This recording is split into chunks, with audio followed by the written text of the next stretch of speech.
Welcome to the Turnitin tutorial that I hope will help you see that there are some very good reasons to use Turnitin, not only to promote academic honesty as we've seen on the Four Corners program just last night, but also to save you some time and to make your marking more efficient.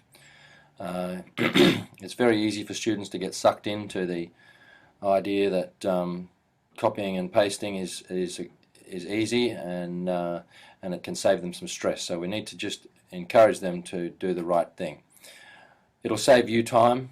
It'll be really good for helping you get feedback to the students in a really timely manner. It's very easy to access. You can mark at home, you can mark anywhere. There's less discouraging piles of paper, and it's helped me to be more consistent, I feel. So let's jump straight into Turnitin. This is the first screen that you'll see after you log in. There's some settings and things up the top here that you can adjust. On the right you can see the assignments that you've submitted, and you can actually watch them come up. You can see the activity stream, but we'll go straight to all classes here in the middle. And this will take us to our class list of classes that we have installed. Later on in a separate tutorial I'll show you how to add a class with this button up here. But right now I just want to quickly do an overview, so we're going to go straight into this old class of mine, and we'll have a look at what it's like to set up their assignments. This is how all of their assignments will come, the date that you set it up, the due date that you set, and then the post date. The post date is the date that you will leave Turnitin open so the students can actually review your work. And you can have a quick look here at how many students have submitted papers on time. If we have a look now, what we'll do next is we'll go into one of the assignments. And we can do that by clicking on this View button down the bottom right hand corner here. It takes us to the assignment list of all the students that we've enrolled in our class, and I'll show you that on another tutorial as well. And we can see here the grades that have been assigned, and we can also see that a student has looked at the response and looked at the feedback. So the next thing we'll do now is we'll go into the assignment, and we'll see the document viewer and how you will mark in Turnitin.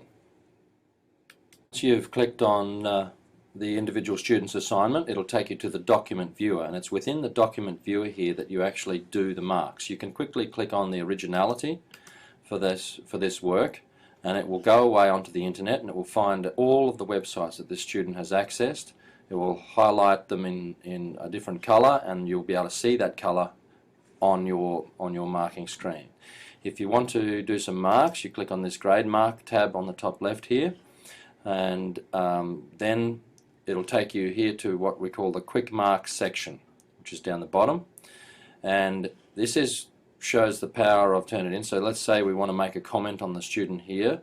We can either just click in the area and type something and save that comment, which will appear in this little highlighted box that you can see, or you can pre-prepare comments that might be general comments that you would apply to many students, and you can click and drag those onto the work. And then if you highlight them, you can see that we've given the student some advice there. There's a very important button here, which is the Associate to Criterion button. You can see there all the criterion that I have preloaded in, and I'll show you that later on.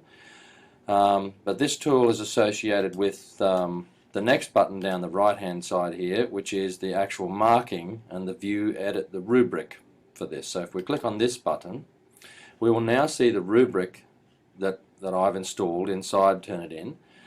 And if I was to click on this button here to associate the criterion, it will highlight this button over here saying that the comment for this mark is that one.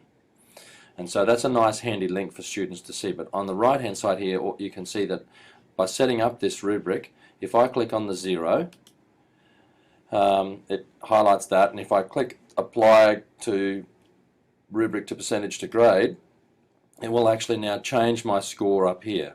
Okay, so the cool thing here in Turnitin is that you can mark them very easily while editing, while giving student feedback. you can click Apply Rubric to Grade, and then that will appear later on in your grade book within Turnitin.